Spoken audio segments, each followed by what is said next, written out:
Em nome do Pai, do Filho e do Espírito Santo. Amém.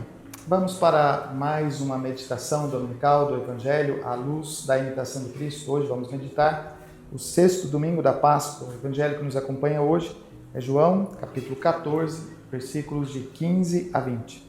E a referência que nós temos da imitação de Cristo é o livro 1, nos capítulos 1, 3, 11, 18 e 20.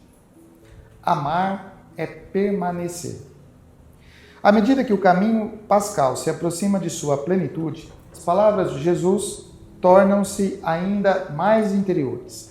Se me amais, guardareis os meus mandamentos. O amor deixa de ser apenas um sentimento e se torna uma permanência. De fato, o amor não é um sentimento superficial, como se nós pudéssemos amar determinada coisa e daí a pouco deixar de amar isso que antes tinha para nós um valor. Amor é uma decisão. Não é uma adesão momentânea, mas uma fidelidade muito concreta.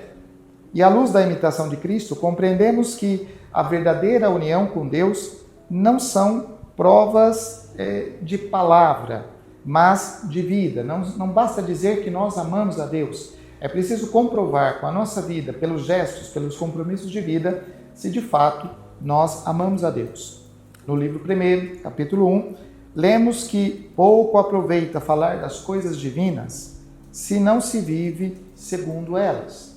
Pouco adianta falar bem da Escritura, dizer que amamos a Escritura, se a nossa vida não corresponde aos ensinamentos que estão contidos na Sagrada Escritura. Amar a Cristo é um chamado, um convite a viver como Ele viveu, é colocar-se a serviço como Ele se colocou. Jesus promete o Espírito, o outro Paráclito, àqueles que permanecerem. A presença de Deus não será mais uma presença externa, mas uma presença interior, que se compromete ou que se mostra nas atitudes de vida. A imitação de Cristo, no livro 1, capítulo 11, ensina: a graça repousa no coração simples e recolhido, mas ela se manifesta na vida dos discípulos.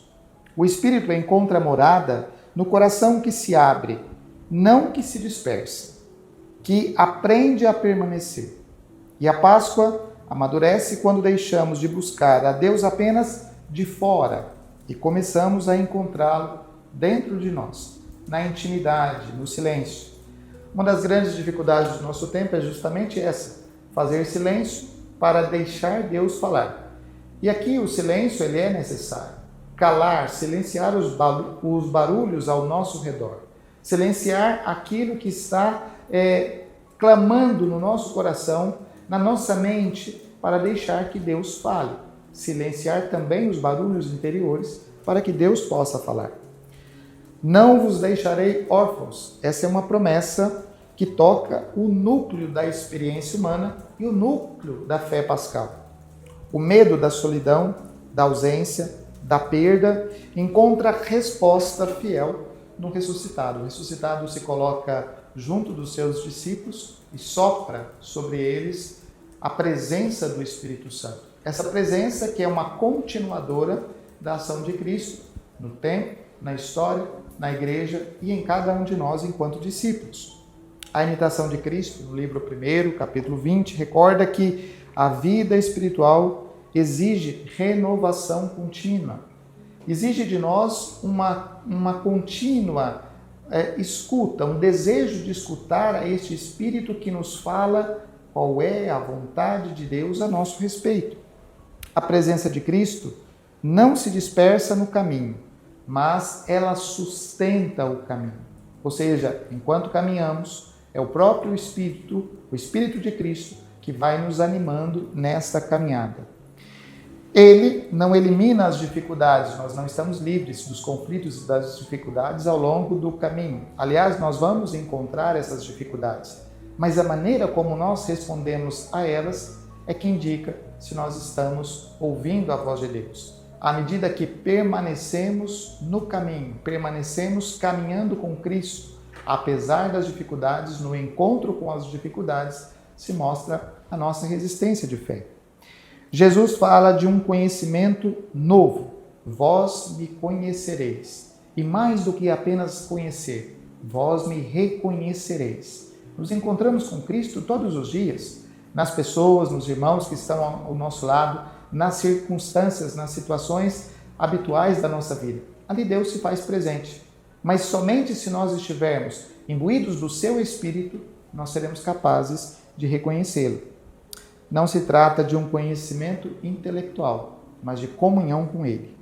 A imitação de Cristo, no livro 1, capítulo 3, afirma: a verdade fala interiormente ao coração que a acolhe. Conhecer Cristo é deixar-se transformar por sua presença. E esse conhecimento nasce da escuta, da fidelidade e da abertura interior de cada um de nós à voz do Espírito. Se Jesus promete a presença do Espírito, do Paráclito, então nós temos que ter uma condição interior de abertura para escutar essa voz, esse Paráclito que vem em nosso auxílio, em socorro das nossas fragilidades. Quem me ama será amado por meu Pai, e eu o amarei e me manifestarei a Ele. A manifestação de Deus acontece no amor vivido. A imitação de Cristo, o livro 1, capítulo 18, ensina: não sigas tua própria vontade, mas a vontade de Deus.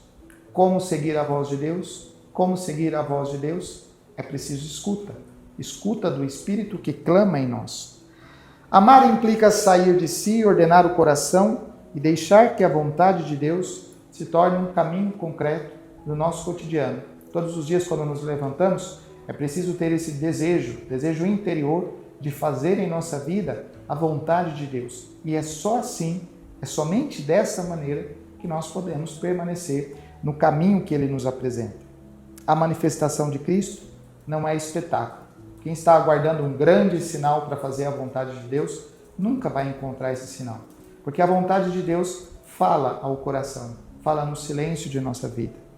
É uma experiência de quem vive seguindo a Ele. E para quem está seguindo a Jesus, todos os sinais vão se apontando, vão se confrontando para Ele. Por quê? Porque se reconhece a Jesus nesse caminho. E assim o sexto domingo da Páscoa nos conduz ao centro da vida cristã. Amar, guardar e permanecer na sua palavra. A ressurreição não é apenas uma vitória sobre a morte, mas o início de uma comunhão que transforma o interior daquele que segue o Mestre. Quem ama Cristo descobre que nunca está só, que sua vida tem uma direção e que o Espírito habita no coração de quem permanece fiel a Ele. A Páscoa se torna vida contínua, silenciosa, profunda e fecunda, transformada em gestos concretos. Louvado seja nosso Senhor Jesus Cristo.